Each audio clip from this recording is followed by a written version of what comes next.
तो नीट में धांधली पर मचे बवाल के बीच में कांग्रेस नेता राहुल गांधी ने इसे व्यापम मॉडल भी बता दिया। और व्यापम मॉडल आप जानते हैं मध्य प्रदेश से जुड़ा हुआ है, तो जाहिर है कि मध्य प्रदेश की पॉलिटिकल गलियारे में इस पर तीखे रिएक्शंस आने ही थे।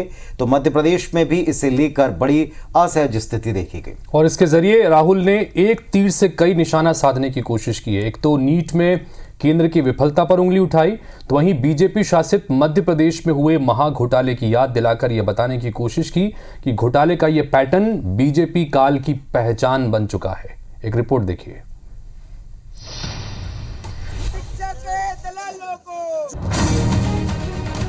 मध्य प्रदेश में इन चीजों का एपिसेंटर है। बीजेपी के लोग कहते हैं कि हमारी लेबोरेटरी मध्य प्रदेश और गुजरात है। लेबोरेटरी से यह काम शुरू हुआ है और अब यह काम देश में फैल रहा है। नीट यूजी 2024 का विवाद अभी थमा भी नहीं था कि अब यूजीसी नेट की परीक्षा रद्द हो गई। ये दोनों परीक्षा कराने वाली संस्था एनटीए यानी राष्ट्रीय परीक्षण एजेंसी सवालों के घेरे में है। कांग्रेस सांसद राहुल गांधी ने गुरुवार को पहली बार प्रेस कॉन्फ्रेंस कर मोदी सरकार पर हमला बोला।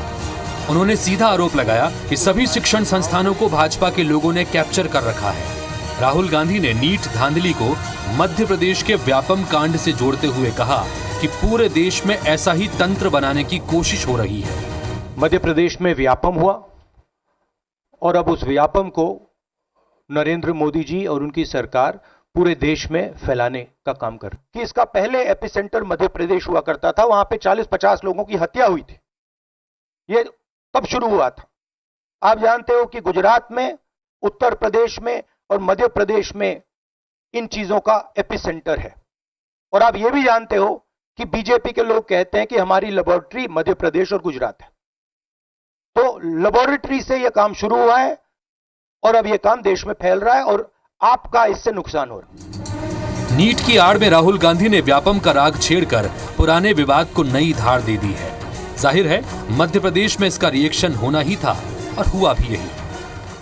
राहुल गांधी जी से विनम्र निवेदन है कि नीट के बहाने मध्य प्रदेश को बदनाम करने की कोशिश न करें, जबकि ये दुनिया जानती है कि व्यापम के मामले में भाजपा सरकार द्वारा सीबीआई जांच भी करवाई गई और कांग्रेस पार्टी ने जनता के बीच में प्रोपोगेंडा किया। राहुल गांधी इस तरह की निम्न स्तरीय राजनीति करके मध्य प्रदेश को बदनाम न करें। यहाँ भी लगता है मोदी जी व्यापम का मध्य प्रदेश का मॉडल पूरे देश में लागू करना चाहते हैं। मोदी जी ने इसको एक व्यवसाय मॉडल की तरह बनाने का निर्णय लिया है, इसीलिए ये रोज पेपर लीक हो रहे हैं। देश में नीट धांधली पर बवाल मचा हुआ है। छात्र सड़कों पर विरोध प्रदर्शन कर रहे हैं। सुप्रीम कोर्ट से लेकर देश की कई अदालतों में इस पर कई याचिकाएं लगी हैं। दूसरी ओर इस पर जमकर सियासत भी हो रही है। ऐसे में राहुल गांधी ने नीट धांधली और पेपर लीक विवाद को मध्य प्रदेश का व्यापम मॉडल बताकर नई बहस को जन्म दे दिया है। Bureau report IBC 24।